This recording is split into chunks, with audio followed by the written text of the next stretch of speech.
মিশরের সিংহাসনে তখন বসেছিল এক দুর্ধন্ত প্রতাপশালী শাসক ফেরাউন। সে শুধু একজন রাজা ছিল না, সে ছিল অহংকারের এক জীবন্ত মূর্ত প্রতীক।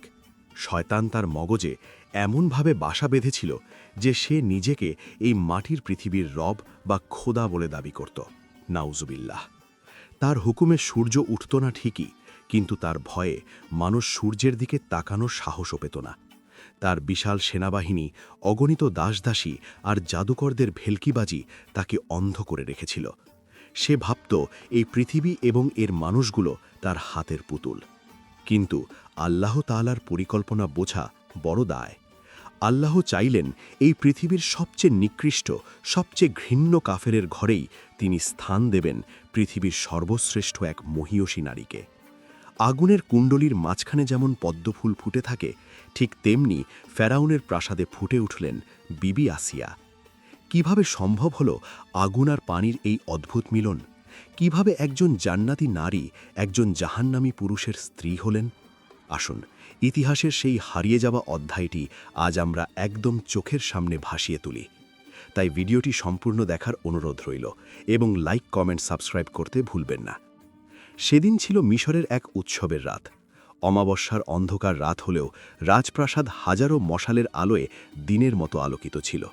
প্রাসাদের বিশাল তোরণ দিয়ে একের পর এক দামি রথ প্রবেশ করছিল। দেশের বড় বড় আমির, সেনাপতি আর জাদুকররা এসে জড়ো হয়েছে, কারণ আজ ফেরাউন তার দরবারে এক বিশেষ ঘোষণা দেবে। ফেরাউন তার হীরামুক্তা খচিত বিশাল সিংহাসনে হেলান দিয়ে বসে আছে। তার মাথায় সোনার মুকুট, হাতে রাজদণ্ড আর শরীরের রেশমি পোশাক। তার পায়ের কাছে বসে আছে সুন্দরী সুন্দরী দাসীরা।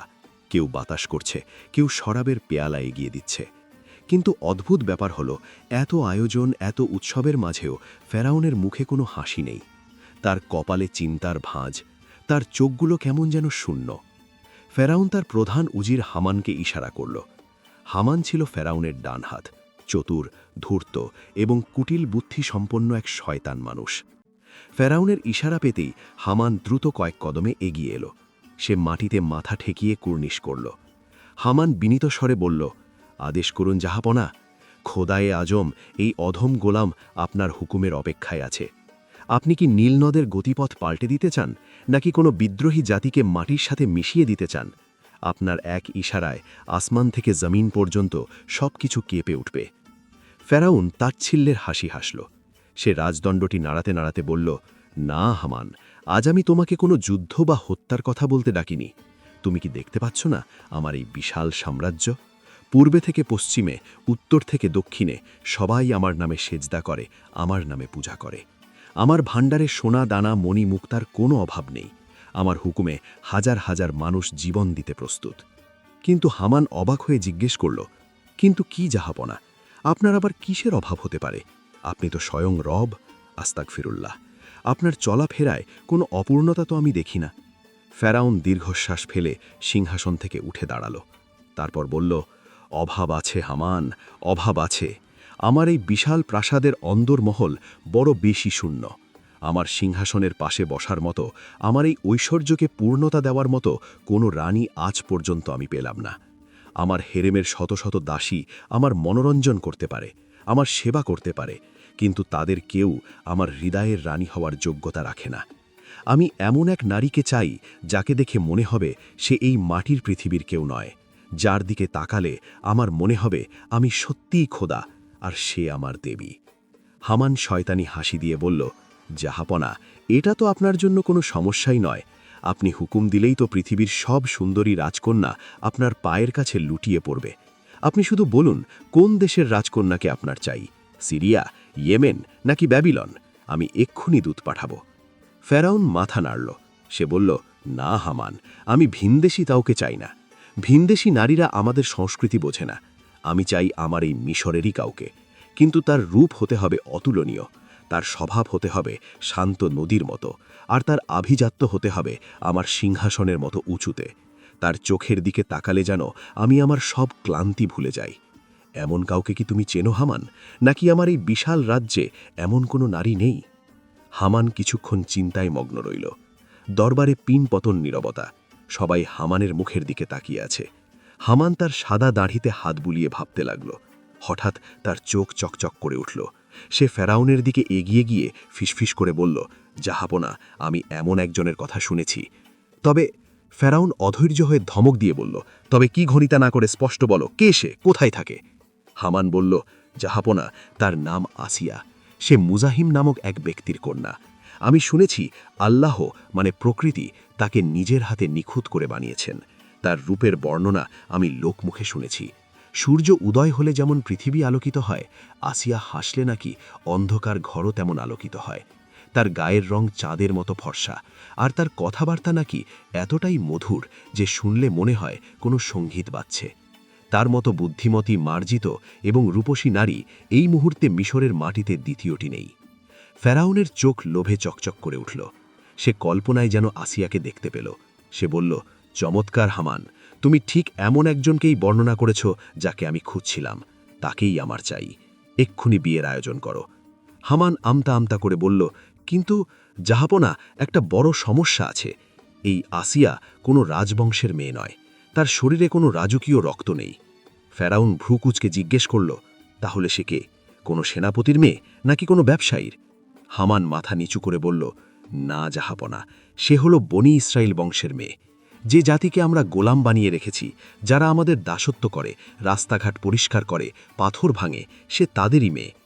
এই কথা শোনামাত্র ফেরাউন স্তব্ধ হয়ে গেল। তার অহংকারে প্রচণ্ড আঘাত লাগল। সে গর্জন করে বলল, কি বললে তুমি? বনি ইসরায়েল আমার গোলামদের মেয়ে হবে মিশরের রানী? যে জাতির পুরুষরা আমার জুতো পরিষ্কার করে, তাদের মেয়ে আমার পাশে সিংহাসনে বসবে? এটা কি আমার শানের খেলাফ নয়? হামান, তুমি কি আমাকে অপমান করতে চাও? হামান জানত ফেরাউনের দুর্বলতা কোথায়। সে খুব চতুরতার সাথে বলল, জাহাপনা, রাগ করবেন না, একটু ভেবে দেখুন। ফুলের জন্ম তো কাঁটার মাঝেই হয়। হীরা তো কয়লার খনিতেই পাওয়া যায়। কয়লার খনিতে আছে বলে কি হীরার দাম কমে যায়? বনি ইসরায়েলের মেয়ে হলেও তার রূপ যদি আপনাকে মুগ্ধ করতে পারে, তবে তাকে দাসী থেকে রানী বানালে আপনার মহত্বই প্রকাশ পাবে। প্রজারা দেখবে তাদের খোদা কত দয়ালু। তারা ভাববে ফেরাউন তার গোলামদেরও কত সম্মান দেয়। এতে বনি ইসরায়েলরাও আপনার প্রতি কৃতজ্ঞ থাকবে। আর তাছাড়া আপনি তো খোদা। আপনি যাকে ইচ্ছা উঁচুতে তুলবেন, যাকে ইচ্ছা নিচে নামাবেন। এতে আপনার শান কমবে না, বরং বাড়বে। হামানের এই তেলমাখা কথা ফেরাউনের মনে ধরল। সে ভাবল, সত্যিই তো, আমি যা চাইব তাই হবে। সে আর দেরি করল না। সে চিৎকার করে বলল, হামান, আমি আর এক মুহূর্ত অপেক্ষা করতে চাই না। আজই, এক্ষুনি তুমি সৈন্য সামন্ত নিয়ে মুজাহিমের বাড়িতে যাও। তাকে গিয়ে বলো তার ভাগ্য আজ সুপ্রসন্ন। স্বয়ং ফেরাউন তার কন্যাকে বিয়ে করতে চায়। তাকে বলো সে যেন তার মেয়েকে প্রস্তুত রাখে। যাও, আমার পয়গাম নিয়ে যাও।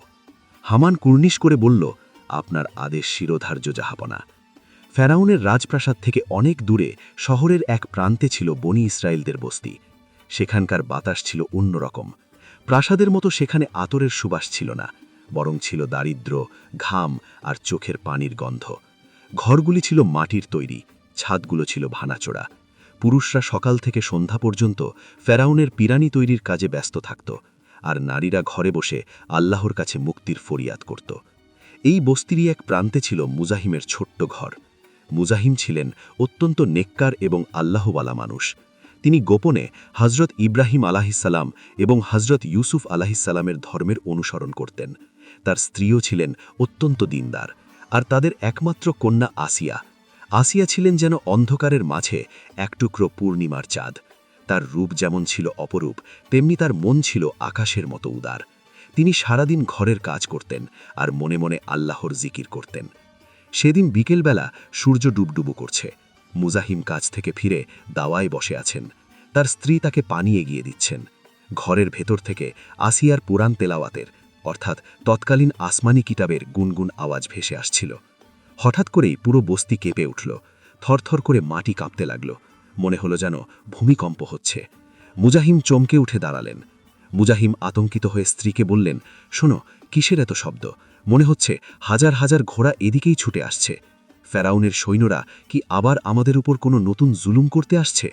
তার স্ত্রী ভয়ে কাঁপতে কাঁপতে বললেন, আল্লাহ আমাদের রক্ষা করুন। আসিয়াকে ঘরের ভেতর লুকিয়ে রাখো, ওরা যেন তাকে না দেখে।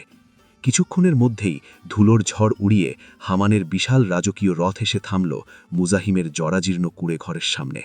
সাথে শত শত সশস্ত্র সৈন্য, তাদের হাতে খোলা তলোয়ার, চোখে নিষ্ঠুরতা। ঘোড়াগুলোর হেস্যার ধ্বনিতে পুরো বস্তি স্তব্ধ হয়ে গেল।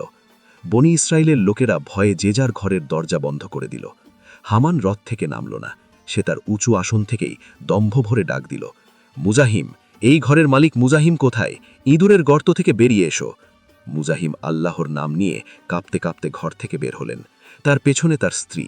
মুজাহিম হামানকে দেখেই চিনতে পারলেন, এ তো ফেরাউনের ডান হাত, মহা উজির হামান। মুজাহিম হাত জোড় করে বিনীতভাবে বললেন, হে মহামান্য উজির, আমরা তো অতি সাধারণ প্রজা, আমরা তো ঠিকমতো সব কাজ করে দিই, খাজনা দিই, আমাদের কি অপরাধ হয়েছে? কেন আজ এত সৈন্য সামন্ত নিয়ে আমার এই গরিবখানায় পায়ের ধুলো দিলেন? হামান ক্রূর হেসে বলল, ভয় পেও না বুড়ো, আমি তোমাকে শিকল পরাতে বা বন্দি করতে আসিনি। আমি এসেছি তোমাকে এমন এক সুসংবাদ দিতে, যা শোনার পর তুমি খুশিতে পাগল হয়ে যাবে। তোমার 7 পুরুষের ভাগ্য আজ খুলে গেছে। মুজাহিম অবাক। এটা আপনি কি বলছেন? ফেরাউন তো আমাদের রাজা, আমরা তার প্রজা। বাঘ আর হরিণের কি কখনো বিয়ে হয়? আকাশ আর মাটির কি কখনো মিলন হয়? আমার মেয়ে খুব সাধারণ, খুব ধর্মপরায়ণ। সে এই বিলাসিতা, এই ক্ষমতার কিছুই বোঝে না। ফেরাউনের মতো প্রতাপশালী, ভোগী মানুষের সাথে তার জীবন কিভাবে মিলবে? সে তো মরে যাবে। ওই প্রাসাদে আমার ফুলের মতো মেয়েটা টিকতে পারবে না। দয়া করুন, আমাদের মাফ করুন। অন্য কোনো উপহার চান, আমি জীবন দিয়ে দেব, কিন্তু মেয়েকে চাইবেন না। হামান রেগে গিয়ে তার কোমর থেকে তলোয়ার বের করল। সে তলোয়ারের ডগাটা মুজাহিমের গলার কাছে ধরে গর্জন করে বলল, স্পর্ধা তো কম নয় তোমার। ফেরাউনের প্রস্তাব ফিরিয়ে দেওয়ার সাহস তুমি কোথায় পেলে? তুমি কি জানো তুমি কার মুখের উপর না বলছো? তুমি কি জানো এর পরিণাম কি? মুজাহিম চোখের পানি ফেলে বললেন, আমি জানি, আমাকে মেরে ফেলুন, কুচি কুচি করে কেটে ফেলুন, কিন্তু আমি বাবা হয়ে আমার পবিত্র মেয়েকে জেনে শুনে আগুনের মুখে ঠেলে দিতে পারি না। এটা আমার পক্ষে সম্ভব না। হামান ঠান্ডা গলায় বলল, শোনো মুজাহিম, আবেগে কাজ হবে না। তোমাকে আমি কাল সকাল পর্যন্ত সময় দিচ্ছি। যদি কাল সূর্য ওঠার আগে তুমি তোমার মেয়েকে স্বইচ্ছায় ফেরাউনের হাতে তুলে না দাও, তাহলে আমি কসম করে বলছি, সূর্যাস্তের আগে তোমার এই পুরো বস্তি জ্বালিয়ে দেওয়া হবে। তোমার চোখের সামনে তোমার স্ত্রীকে হত্যা করা হবে, তোমাকে তিলে তিলে টুকরো টুকরো করা হবে। আর শুধু তাই নয়, তোমার কওমের হাজার হাজার শিশুকে নীল নদে ডুবিয়ে মারা হবে। এখন সিদ্ধান্ত তোমার, মেয়ের জীবন নাকি পুরো কওমের জীবন। কাল সকালে আমি আসব। হামান তার বাহিনী নিয়ে চলে গেল, কিন্তু রেখে গেল এক মৃত্যুপুরীর নীরবতা। হামান চলে যাবার পর মুজাহিমের ভরে কান্নার রোল পড়ে গেল। বাবা মা দুজনেই পাগলের মতো কাঁদছেন। তারা কিছুতেই মেনে নিতে পারছে না মেয়েটাকে ওই নাস্তিক জালিমের বিছানায় যেতে হবে। মুজাহিম বিলাপ করে বলছিলেন, হে আল্লাহ, তুমি কেন আমাকে এত গরিব করেছ? কেন আমার মেয়েটাকে এত সুন্দর করেছ? আজ যদি আমি রাজা হতাম, তবে ওই ফেরাউনের জিহ্বা কেটে নিতাম। আমার মা জননীকে আমি কিভাবে ওই নরকের কিটির হাতে তুলে দেব? তখনই ঘরের ভেতর থেকে ধীর পায়ে বেরিয়ে এলেন আসিয়া। তার পরনে সাধারণ সুতির কাপড়, মাথায় ওড়না, তার চোখে পানি ছিল না, ছিল এক অদ্ভুত শান্ত ভাব। তার চেহারা দিয়ে যেন ঈমানের নূরের আভা বের হচ্ছিল। তিনি এসে বাবার কাঁধে হাত রাখলেন, বললেন, বাবা, আপনি কাঁদবেন না, উঠে দাঁড়ান। মুজাহিম মেয়েকে জড়িয়ে ধরে হাউমাউ করে কেঁদে বললেন, মারে, আমি তোকে কিভাবে বাঁচাবো? আমি তোকে ওই নরপশুর হাতে তুলে দেবার আগে নিজের গলায় কেটে ফেলতাম, কিন্তু সে যে পুরো কওমকে মেরে ফেলার হুমকি দিয়ে গেল। আমি এখন কি করব মা? আমি তো নিরুপায়। আসিয়া শান্ত কণ্ঠে বললেন, বাবা, জীবন ও মৃত্যু আল্লাহর হাতে। আল্লাহ যদি তকদিরে কোনো পরীক্ষা লিখে থাকেন, তবে তা থেকে পালানোর সাধ্য আমাদের নেই। আপনি যদি আমার সুখের কথা চিন্তা করে না বলেন, তবে হাজার হাজার নিরপরাধ মানুষ মারা যাবে। ওই মাসুম শিশুদের রক্তের দায় কি আমি নিতে পারব? আমার একার জীবনের চেয়ে কি হাজারো মানুষের জীবন বড় নয়? আসিয়া আকাশের দিকে তাকালেন। তার মনে হল আল্লাহ যেন তাকে কোনো মহান উদ্দেশ্যে নির্বাচন করছেন। তিনি বললেন, বাবা, আপনি হামানকে খবর পাঠিয়ে দিন, আমি ফেরাউনকে বিয়ে করতে রাজি আছি। মুজাহিম চিৎকার করে উঠলেন, না মা, এটা হতে পারে না। তুই তোর ঈমান কিভাবে বাঁচাবি? তুই ওই নাস্তিকের ঘরে কিভাবে থাকবি? সে তোকে নষ্ট করে দেবে। আসিয়া বললেন, বাবা, হজরত ইউসুফ আলাইহিসসালাম কি মিশরের কাফের রাজার প্রাসাদে থেকেও নবী ছিলেন না? আল্লাহ কি তাকে রক্ষা করেননি? হজরত লূত আলাইহিসসালামের স্ত্রী নবীর ঘরে থেকেও কাফের ছিল, আর আমি কাফেরের ঘরে থেকেও মুমিন থাকব ইনশাআল্লাহ। আমার দেহ হয়তো ফেরাউনের প্রাসাদে যাবে, কিন্তু আমার আত্মা, আমার মন সব সময় আমার রবের সেজদায় নত থাকবে। আমি নিজেকে আমার কওমের জন্য কুরবানি দিলাম। আপনি শুধু দোয়া করবেন, আল্লাহ যেন আমার ইজ্জত রক্ষা করেন। সেই রাত আসিয়া সারা রাত সেজদায় পড়ে রইলেন। তিনি কাঁদলেন না, শুধু ফরিয়াদ করলেন, হে আমার রব, আমি দুনিয়ার আগুন থেকে আমার কওমকে বাঁচাতে নিজেকে বিলিয়ে দিচ্ছি। তুমি আমাকে আখেরাতের আগুন থেকে বাঁচিও। তুমি ওই জালিমের স্পর্শ থেকে আমাকে পবিত্র রেখো। আমার জন্য জান্নাতে তোমার কাছে একটি ঘর বানিয়ে দিও। পরদিন সকালে সূর্য ওঠার আগেই হামান তার বিশাল বাহিনী নিয়ে আবার মুজাহিমের দরজায় হাজির হল। তার চোখে বিজয়ের হাসি। সে জানত মুজাহিম না করতে পারবে না। মুজাহিম বুক ফাটা কান্না চেপে হামানকে জানিয়ে দিলেন যে তার মেয়ে রাজি। কিন্তু তিনি বললেন, হে উজির, আমার মেয়ে একটি শর্ত দিয়েছে, যদি এই শর্ত মানা হয় তবেই সে বিয়েতে রাজি। হামান অবাক হয়ে বলল, শর্ত? ফেরাউনের কাছে শর্ত দেবার সাহস কার আছে? আচ্ছা বলো, কি সেই শর্ত? মুজাহিম কাঁপতে কাঁপতে বললেন, আমার মেয়ে বলেছে সে বিয়ে করবে যদি মহামান্য ফেরাউন কথা দেন যে তিনি আমার পরিবারের কাউকে কোনোদিন হত্যা করবেন না, আমাদের উপর জুলুম করবেন না এবং বনি ইসরায়েলের উপর অত্যাচার কমিয়ে দেবেন, আর প্রাসাদে আমার মেয়েকে তার নিজের ধর্মের পালন করার পূর্ণ স্বাধীনতা দিতে হবে। হামান শর্তগুলো শুনে ফেরাউনকে জানালো। ফেরাউন তখন আসিয়ার রূপের বর্ণনায় এতটাই পাগল ছিল যে সে সব শর্ত মেনে নিল। সে বলল, ঠিক আছে, আমি কথা দিলাম, আসিয়াকে খুশি করার জন্য আমি সব করতে পারি। মুহূর্তের মধ্যে পুরো মিশরে উৎসব শুরু হয়ে গেল। ফেরাউন আদেশ দিল যেন নীল নদের দুই পার সোনা রূপো দিয়ে সাজানো হয়। হাজার হাজার মশাল জ্বালানো হল। বাদ্যবাজনায় আকাশ বাতাস মুখরিত হয়ে উঠল। কিন্তু বনি ইসরায়েলদের বস্তিতে ছিল কেবল নীরবতা আর দীর্ঘশ্বাস। তারা জানত তাদের বাঁচাতে গিয়ে তাদেরই এক বোন নিজেকে আজ আগুনের গর্তে ঢেলে দিচ্ছে। আসিয়া যখন বাবার ঘর থেকে বের হলেন তখন তার পরনে রাজকীয় পোশাক, কিন্তু তার চোখ ছিল অশ্রু সুজল। বিদায় বেলায় তিনি বাবাকে জড়িয়ে ধরে শুধু একটা কথাই বললেন, বাবা, আমার জন্য চিন্তা করবেন না, আমার রব আমার সাথে আছেন। শুধু দোয়া করবেন যেন শেষ নিঃশ্বাস পর্যন্ত ঈমান নিয়ে বেঁচে থাকতে পারি। ফেরাউনের ঐশ্বর্য যেন আমাকে অন্ধ না করে। রাত গভীর হল। ফেরাউনের রাজপ্রাসাদের সবচেয়ে সুরম্য এবং বিলাসবহুল কামরাটি আসিয়ার জন্য সাজানো হয়েছে। কামরার মেঝেতে দামি পারস্য গালিচা, ছাদে ঝুলছে হাজারো বাতি, দেওয়ালগুলো সোনায় মোড়ানো, চারিদিকে সুগন্ধি ছড়ানো। কিন্তু আসিয়ার কাছে মনে হল তিনি যেন কোনো কবরের ভিতর বসে আছেন। এই ঐশ্বর্য তাকে টানছে না, বরং তার দম বন্ধ হয়ে আসছে। দাসীরা তাকে সাজিয়ে রেখে চলে গেল। আসিয়া এখন একা। তিনি জানতেন আর কিছুক্ষণের মধ্যেই সেই নরাধম পাপিষ্ঠ ফেরাউন এই ঘরে প্রবেশ করবে।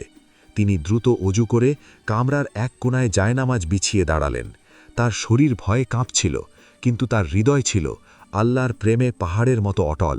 তিনি সেজদায় লুটিয়ে পড়লেন, চোখের পানি জায়নামাজ ভিজে গেল। তিনি কান্নাজড়িত কণ্ঠে ফরিয়াদ করলেন, হে আমার রব, আমি দুনিয়ার আগুন থেকে আমার কওমকে বাঁচাতে নিজেকে বিলিয়ে দিচ্ছি। তুমি আমাকে আখেরাতের আগুন থেকে বাঁচিও। তুমি ওই জালিমের স্পর্শ থেকে আমাকে পবিত্র রেখো। আমার জন্য জান্নাতে তোমার কাছে একটি ঘর বানিয়ে দিও। কিছুক্ষণ পরেই ভারী পায়ের শব্দ শোনা গেল। কামরার বিশাল দরজা খুলে গেল। ফেরাউন প্রবেশ করল। তার পরনে রাজকীয় পোশাক, চোখে কামনার নেশা। সে ভাবছে আজ সে মিশরের সবচেয়ে সুন্দরী নারীকে জয় করবে। সে আসিয়াকে জায়নামাজে বসে থাকতে দেখল। আসিয়ার নূরের আভায় যেন পুরো ঘর আলোকিত হয়ে আছে। ফেরাউন থমকে গেল। সে ভাবল, এ তো রূপ, এ তো সত্যিই মানবী নয়, এ যেন আসমানি দেবী। ফেরাউন ধীর পায়ে আসিয়ার দিকে এগিয়ে গেল। সে ডাকল, আসিয়া, হে আমার স্বপ্নের রানী, ওঠো, আজ থেকে তুমি এই মিশরের মালিকা। আজ থেকে আমি তোমার দাস। আমার দিকে তাকাও, আমি তোমাকে বিশ্বজয়ের সুখ দেব। আসিয়া জায়নামাজ ছেড়ে উঠে দাঁড়ালেন। তিনি পেছনের দিকে সরে গেলেন। তার মুখে ভয়ের কোনো চিহ্ন নেই, আছে কেবল ঘৃণা। তিনি বললেন, ফেরাউন, তুমি মিশরের রাজা হতে পারো, কিন্তু তুমি আমার হৃদয়ের রাজা নও। তুমি আমার কাছে এসো না, আমার রব এটা পছন্দ করেন না। ফেরাউন অট্টহাসি দিল। সে বলল, আসিয়া, তুমি হয়তো লজ্জা পাচ্ছ, আমিই তো তোমার স্বামী, আমিই তো তোমার রব। নাউজুবিল্লাহ, এসো, কাছে এসো। ফেরাউন হাত বাড়িয়ে আসিয়াকে স্পর্শ করতে চাইল। ঠিক সেই মুহূর্তেই ঘটল এক অলৌকিক ঘটনা। ফেরাউনের বাড়ানো হাতটি যখনই আসিয়ার শরীরের কাছাকাছি পৌঁছল, হঠাৎ তার মনে হল সে যেন এক অদৃশ্য আগুনের দেয়াল স্পর্শ করছে। ফেরাউন চমকে হাত সরিয়ে নিল। সে ভাবল এটা হয়তো তার মনের ভুল। সে আবার চেষ্টা করল। এবার তার মনে হল তার হাত যেন অবশ হয়ে যাচ্ছে, পাথরের মতো ভারী হয়ে যাচ্ছে। সে তার হাত নাড়াতে পারছিল না। তার হৃৎস্পন্দন বেড়ে গেল, তার শ্বাস বন্ধ হয়ে আসার উপক্রম হল। তার চোখের সামনে যেন অন্ধকার নেমে আসলো। সে ভয়ে চিৎকার করে উঠল, এ কি, আমার কি হচ্ছে? আমার শরীর অবশ হয়ে যাচ্ছে কেন? আমার দম বন্ধ হয়ে আসছে কেন? কে আছিস? আমাকে বাঁচা! কিন্তু তার চিৎকার ঘরের বাইরে গেল না।